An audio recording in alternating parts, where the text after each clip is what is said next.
If you're a heating and air conditioning technician or a salesperson, what is some body language that you could use to be more persuasive, and why does it matter? This is an important question. I'm Scott Sylvan coming to you live from HVAC Tech Secrets on a perfect day to talk about sales and a perfect day to talk about you. And we're talking about persuasive body language. So I'm going to give you a few ways that you could be more persuasive with your nonverbal communication. And I want to start with this. It's a head nod. It's a head nod. So believe it or not, the bobblehead technique that you use by shaking your head yes can help influence a decision to yes. Does it mean it's going to be automatic? No, it doesn't. But I knew that if I was a salesperson going into a home, talking to a buyer, and we're having a conversation, I'm like, you're really going to like this product.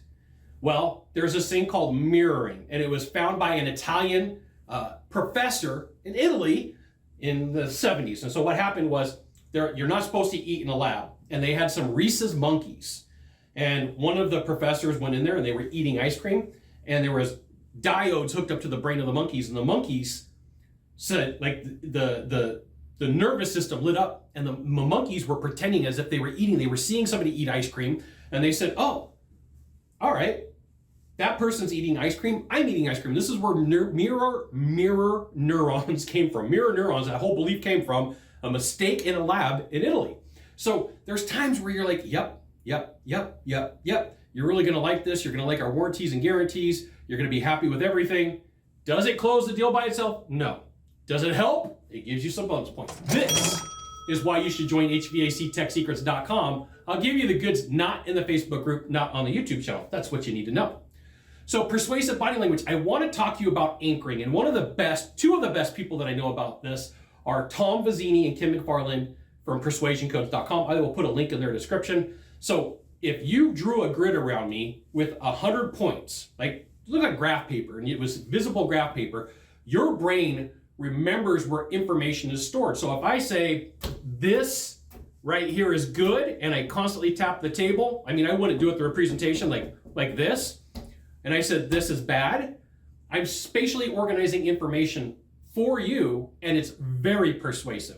So Tom Vizzini did this thing where he sold me a pen, I don't know, 2014, 2015 in Las Vegas. And he asked me this question. He tied it to a pen. He says, do you have friends? To this day, if he were to ask me, do you have friends? I cannot not smile, because that anchor doesn't ever break. That anchor doesn't go away. So you could put a pen right here for every time that somebody gives you a good answer. You could move the pen over here every time somebody says a bad answer. And let's say you have a proposal from your competition. You could put that proposal right there and like, this is good, that's bad. You could use your nonverbal communication as a persuasive way to have conversations, right? Third on this list, you can smile. Believe it or not, smiling is one of the easiest ways to disarm people and have a conversation. And when I'm stressed out, when I'm struggling, have a tough time with this in a sales presentation, and it's super important to remember because you can make that mistake and not close deals. Last of all, on this list is touch. Now, I want to give you fair warning. You have to be very careful with this. Like, don't go to crazy town. Be very careful where you touch people. There's something magical that happens when you break the touch barrier, and I'm going to give you the location where most people are perfectly acceptable, and if you got questions, don't do it, okay? Are we good? Did I give you enough disclaimers? Like warning. Body language of touch, body language of persuasiveness.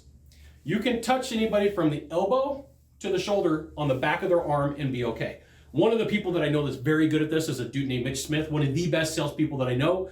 When he's talking to people, he will tap them. Hey, I got the greatest warranties that you got. I'll get you a really good system. I'll get you taken care of. And he'll tap the person. It's okay. Just don't do it flirty, right? And if you got questions about it, make sure to think about this first before you roll it out. Because the last thing I want is a bunch of comments. Scott, I tried to touch somebody, I got arrested. Like, no, Scott. Like, don't go to crazy town. That's not what I mean. Just a slight tap. That's it. Like, as a punchline. Like, hey, we got really good warranties and guarantees. Tap, right? I got a really good product. Like, not consistently over and over again, rapid fire. Like, it'll freak people out. But like, think about it. When you meet somebody, you shake their hand. That's a sign of trust. That's a sign of touch.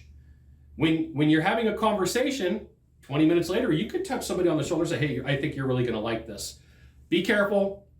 Pay attention to where you're doing this. Like I said, I don't want you calling back and saying, or leaving me a message on the description down below. Hey, Scott, I touched somebody and I went to Crazy Town and I did it wrong. Don't do that. That's insane. You got one thing to do from here, just one thing. Find the subscribe button, click on it every time I send out a video.